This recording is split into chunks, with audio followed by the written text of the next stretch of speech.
Hello everybody and welcome back to another half-bean survival. Today we are in the half-bean garden with, little gypsy. Little gypsy. This is a very furry wild beast, otherwise known as the bane of Texas. They love it when you scratch their butt, but they hate it when you pick them up. Come on, kitty. Yeah. Yeah. Alright. Now, since I've already created a monster, we're going to have to watch our footing. Moving along. With times the way that they're going, we're having problems with viruses, food shortages coming soon, what have you. You've seen all this. We've decided to go all out. Amongst the Weesatch and the Mesquite, we're being helped by Adventure Donnie with green beans, pumpkins, corn of the sweet and Indian variety. And running along the back fence that they just started to come up, I planted them kind of late, but they're still working, bottle gourds or birdhouse gourds. Those things, you can't kill those things. They're just as bad as the mesquite, but we're going to try. And if they survive, it'll be explained what we're going to do with them in a few minutes. Anyway, peppers, habanero, cayenne, pecan, Tabasco. Delicious stuff. And these things are going to be great because we're in South Texas and obviously people love these things. Look here. We've got one already. One cayenne. And look. Poop. That's right, kitty. There's some dookie right there. Some cow dookie, courtesy of the next door neighbor. And you know what? We'll just get rid of this while we're here. Welcome to, watch out kitty, welcome to the world there, Weesatch. Die.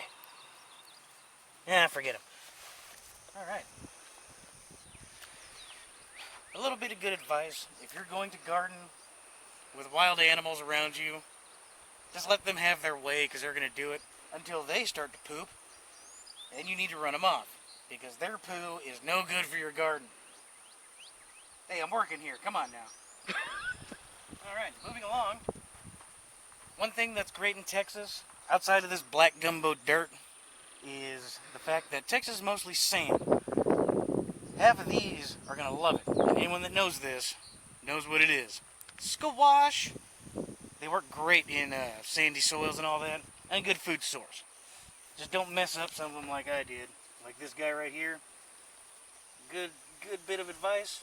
If you're going to use hardened fertilizers or fertilizers that have pellets, everyone will tell you, throw them near the base because you will burn the crap out of your leaves if you let that crap get on there. I'm going to have to wait till that dries out. Come on, Gypsy, let's go look at the watermelon. Now, I know this isn't along your normal survival lanes of videos that you're used to seeing from me, but there is a plus side to all of it. Survival isn't just going out in the woods and bushcrafting your way to success, or urbanizing yourself to live. I mean, you got to think about the future too, and all the seeds that you're going to go get. All the seeds that you need to have need to be able to work for you. So when you start the garden, you can have something like this. Come on, Gypsy.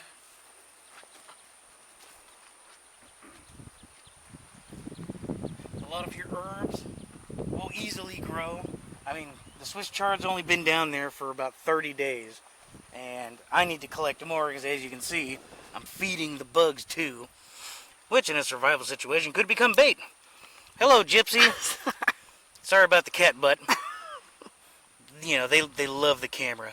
They're bingo dabbers. There you go, Stephen Lee. Fancy little basil. Everybody loves that. Dill. Sage right behind it. Tomatoes. Lettuce. Now, I should have spaced all that out, but at the same time, hey, if you're going to eat it, it's right there. Anyway, back again.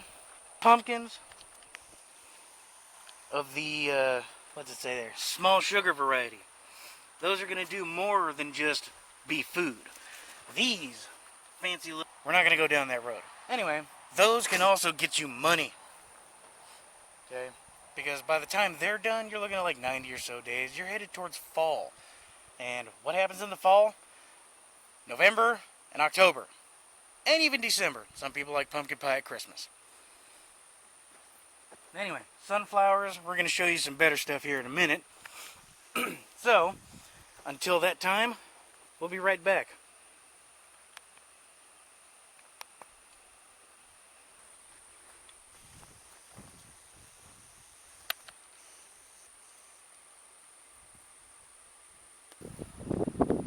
Alright, we're on the topic of sunflowers. Mine are doing fairly poor. Because, the ground hasn't been worked completely. It needs to be done more. It's really hard river bottom.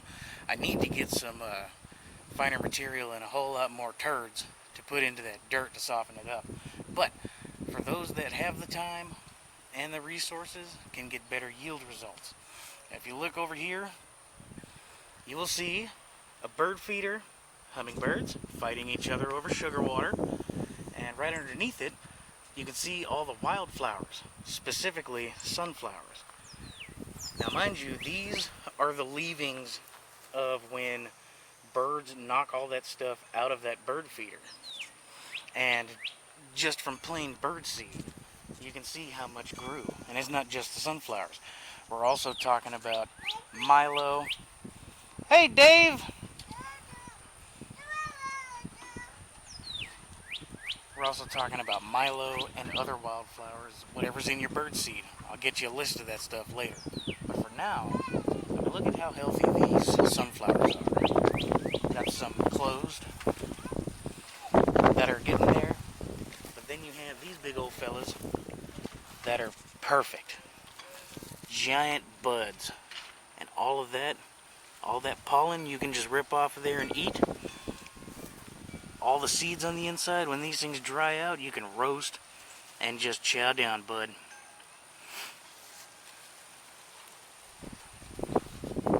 Now I'm looking for that. This is her personal garden. And she's got plenty of other things in there. One of my favorites that hasn't sprouted any fruit yet, but is one that I recommend if you can find it. They're not looking. It's right here. This little bush might get bigger. The Barbados cherry. There's no cherries yet, but these little flowers are eventually going to fruit and are delicious. We'll show you that when they fruit. So we'll be right back.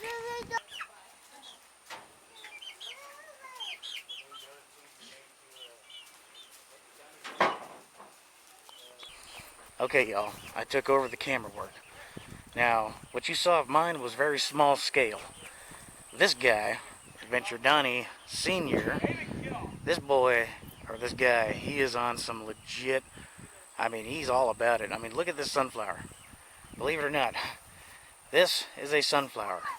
And I got small hands, but in comparison, this sunflower is going to be freaking huge. I'm pretty sure it's the Russian mammoths. Now, being that they're Russian mammoths, oh, look, he's got one, here we go, he's got one in bloom. Let's see if we can get a decent shot of it. I don't know if I'm going to be able to get out there and get an eyeball on that one for y'all. I don't want to break it, but look at that guy. Boy, that is going to be some really good seed. And those things are going to be really good. We've got tomatoes right underneath it. They're being supported. Lots of little tomatoes. Just huge sunflowers. It's amazing. But he's got more time than I do.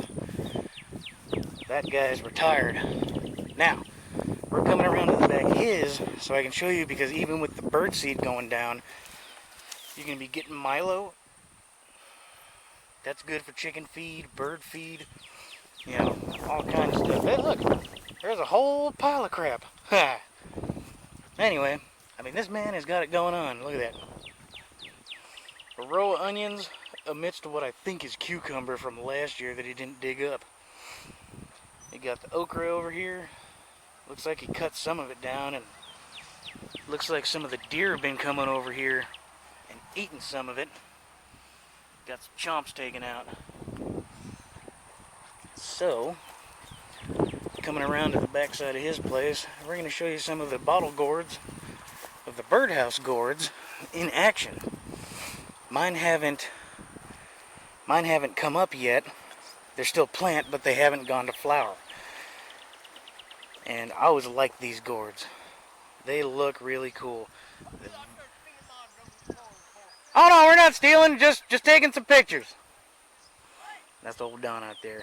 That guy knows what's going on. But these gourds are really cool. We're gonna have a video coming up pretty soon. Gonna be showing you what we can do with these gourds. And they come in all shapes and sizes. There's a long neck one. You got a couple over here. Here's a little shorter one. He's kind of poked up in there. And got you a little one. Really neat stuff. And if you can get the long neck ones like that, as long as it doesn't balloon out, we could show you some other stuff. Alright, y'all. Until next time, this is Halfbean saying, have a good one.